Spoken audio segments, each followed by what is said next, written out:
Good morning all. आज मैं फिर से एक फ्रैक्शनल नैपसैक का एक क्वेश्चन सॉल्व करने के लिए जा रही हूँ। प्रीवियस वीडियो आपने देखा है तो आप उसमें आप उसका एल्गोरिदम बनाने का तरीका आप देख चुके हैं। आपको ये समझ में आ गया है कि हम बनाते कैसे हैं। अब हम यहाँ पे सिर्फ सॉल्व करते हुए जाएंगे। एक क्वेश्चन आपके just for the practice purpose के लिए है। चलिए सॉल्व करते हैं। तो आपको पता है कि जो अगर हम जो आइटम वैल्यू वेट दिया हुआ है तो हम लोग क्या करते हैं, वैल्यू बाय वेट निकालते हैं। वैल्यू बाय वेट निकालते हैं तो 100/12.5 क्या हो जाएगा, मेरा 8 हो जाएगा। ठीक है, 8 हो जाएगा। और ये भी मेरा 8 हो जाएगा। और इसमें 140/20 अगर हम करते हैं तो ये मेरा 7 हो जा रहा है और 9 हो जा रहा है और ये मेरा हो जाएगा 6 हो जाएगा और ये हो जाएगा मेरा 8.5 और ये हो जाएगा मेरा 6.67। ठीक है, अब जब मैं ये निकाल लेती हूँ तो अब हमको क्या करना है, डिसेंडिंग ऑर्डर में वैल्यू बाय वेट के माध्यम से क्या करना है, सॉर्ट करना है। तो सबसे बड़ा कौन है, 9 है। 9 मतलब कि फोर्थ एलिमेंट। अगर फोर्थ एलिमेंट है तो ये मेरा 45 है और 45 का ये मेरा 5 है और ये मेरा 9 है। ये मेरा कंप्लीट हो गया। जो कंप्लीट हो जाएगा मैं उसको टिक लगा दे जाऊंगी। ये मेरा कंप्लीट हो गया। अब इसके बाद मेरा 8.5 है तो चलिए ये मेरा 6 है। ये मेरा 6 है और 1 मिनट,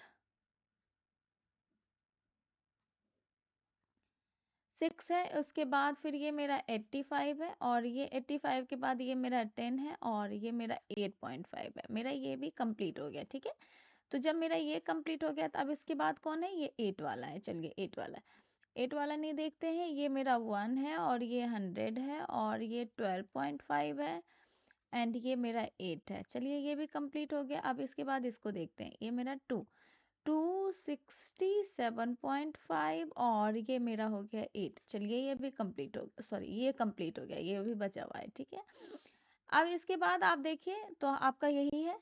तो चलिए अब हम इसको ले लेते हैं। ये मेरा क्या हो जाएगा, 3 है, ये 140 है और ये 20 है और ये मेरा 7 है। चलिए ये भी कंप्लीट हो गया। अब मेरे पास ये रहा 7, 20 है मेरा, ये 3 है और ये मेरा 6.67 है। ये भी मेरा कंप्लीट हो गया। अब ये मेरा ये रहा। मैंने सॉर्ट कर दिया। सॉर्ट करके आप पूरे टेबल को सॉर्ट करना होता है तो आप पूरे टेबल को सॉर्ट कर दिए और मेरा ये काम हो गया। ये मेरा 6 और मैंने ये पूरा टेबल लिख दिया। लिखने के बाद आपको देख रहे हैं कि आपका जो नैपसैक कैपेसिटी है वो है 63.5। कि नैपसैक कैपेसिटी मेरा क्या है, 63.5।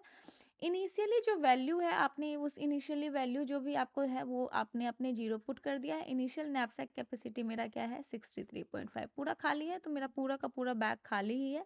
अब हम इसमें धीरे धीरे करके सामान को पुट करते हुए जाएंगे। आपको पता है कि जो हम जिसको जिसको पुट करते जाएंगे उसको हम लोग क्रॉस डाउन करते चले चलेंगे। ठीक है, चलिए अब हमको क्या करना है, वैल्यू हमने सबसे पहले हमको इस आइटम को लेना है। तो आइटम की वेट क्या है, मेरा 5। ये तब तक जाना है जब तक इसको जीरो नहीं बचाना है। वेट इसका ये वैल्यू क्या है, इसका वैल्यू है मेरा 45। चलिए इसको ले लिया तो अब ये क्या हो गया, ये मेरा मान लीजिए कि ये क्रॉस डाउन हो गया, ये मेरा काम खत्म हो गया। इसकी अगर हम 63.5 अगर हम लोग निकाल लेते हैं तो ये हो गया 0.5 और ये मेरा क्या हो जाएगा, 63 में 5 जाता है तो आपका क्या हो जाता है, 58। ठीक है, आपके पास ये बचा। फिर से आपने अब दूसरा एलिमेंट लीजिए। दूसरा एलिमेंट की वैल्यू है आपके पास 85। ये आपने ले लिया। अब इसमें माइनस कर लीजिए। इसमें का माइनस क्या है, वेट को माइनस करते ही हैं, यही करते हैं ना हर वक्त कि वेट को माइनस करते हैं, वैल्यू में प्लस करते जाते हैं उसकी वैल्यू। आपने इसकी किया है तो ये हो गया आपका 48.5। ठीक है, चलिए 85।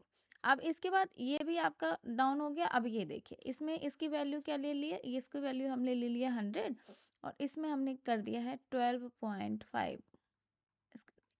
तो ये हो जाएगा 0 और ये हो जाएगा आपका 6 और ये हो जाएगा आपका 4 - 1 3 36 बचा हुआ है। अब ये भी आपने ले लिया है। अब इसको अब देखिए 100 के बाद आपने क्या किया, इसको ये मेरा 60 हो गया और इसमें हमने माइनस कर दिया है क्या, 7.5। अगर मैंने 7.5 अगर माइनस किया है तब ये क्या हो जाएगा, 0.5 इधर और ये हो जाएगा 5 हो जाएगा तो ये हो जाएगा मेरा 8 और ये मेरा हो जाएगा 28.5। 28.5 मेरा बचा हुआ है। तो चलिए हमने 28.5 बचा हुआ है, तो अगर हम ये ले लिए हैं तो अब ये मेरा क्या हो जाएगा, ये खत्म हो गया, ठीक है। 60, मैंने 4 चीज ले ली। अब मेरे पास क्या है, ये मेरा 20। तो अब इसमें हमको क्या करना पड़ेगा, 20 को माइनस करना पड़ेगा। चलिए 20 को माइनस कर दिया है तो ये मेरा क्या हो जाएगा, 0.5, और ये हो जाएगा 8, और ये हो जाएगा 0, ठीक है। 8.5 मेरा बचा हुआ है, और इसको इसकी वैल्यू हम लोग के 140, मैंने इसको भी ले लिया। अब मेरा ये बच रहा है। अब देखिए ये क्या है कि आपका वेट कितना है इसका, इसका 3 तो नहीं था, क्वेश्चन में मैंने शायद कुछ गलत लिख दिया। एक मिनट रुक जाए, ऊपर, हाँ चलिए 3 है, कोई बात नहीं, ये 3 है, ठीक है।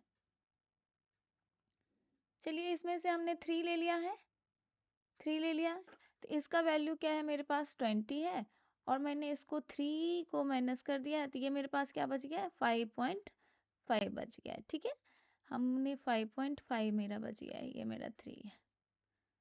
चलो इसको मैंने 3 ले लिया, 5.5 बच गया, ये भी मेरा कंप्लीट हो गया, ये मैंने पूरा ले लिया।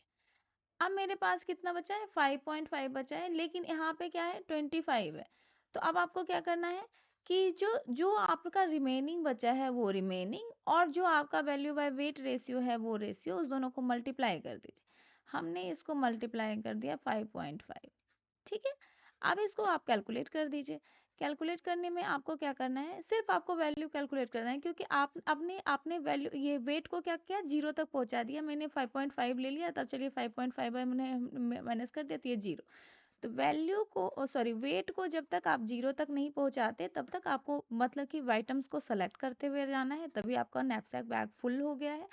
फुल होने के बाद आपने वैल्यू को क्या करना है, बस इसको कैलकुलेट कर देना है। चलिए इसको सबसे पहले कैलकुलेट करके हम रख लेते हैं, ताकि हम आसान हो जाए कैलकुलेशन।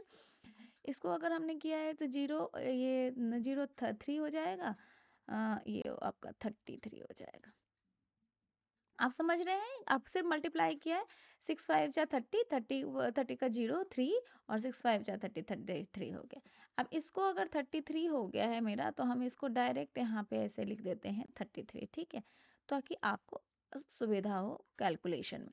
जब कैलकुलेशन में सुविधा करना है तो फिर हम 3 हो गया, और ये आपका 5 5 10 3 13 1 हो गया।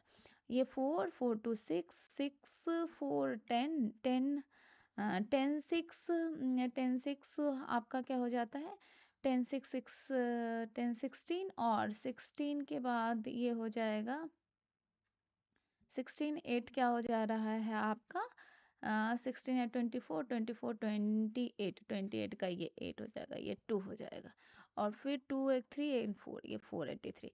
आई मीन की टोटल वैल्यू क्या हो जाएगी, 483 आपका आंसर निकल के आ जाएगा। आई होप गाइस कि आपको समझ में आ रहा होगा। यही आपको निकालना है, टोटल वैल्यू जो आप निकाल रहे हो, वो टोटल वैल्यू इनिशियली आपने 0 इनिशियलाइज किया, और जो आपका लास्ट में बन के आता है, इसी को आपको रिटर्न कर देना होता है। यही अलगो आप लोगों ने पढ़ा है पिछले प्रीवियस वीडियो में। अब आपको आई होप कि आपको ये सारा प्रोसेस समझ में आ गया है। अगर सारा प्रोसेस समझ में आ गया तो नेक्स्ट वीडियो में ये कहाँ कहाँ यूज़ किया जाता है आपके सीपीयूज में, हम इसके बारे में चर्चा करेंगे। और इसके बाद हम लोग देखेंगे कि इसका प्रोग्राम कैसे बनता है। आई होप सबको समझ में आ रहा है। तो thank you so much guys, thank you so much.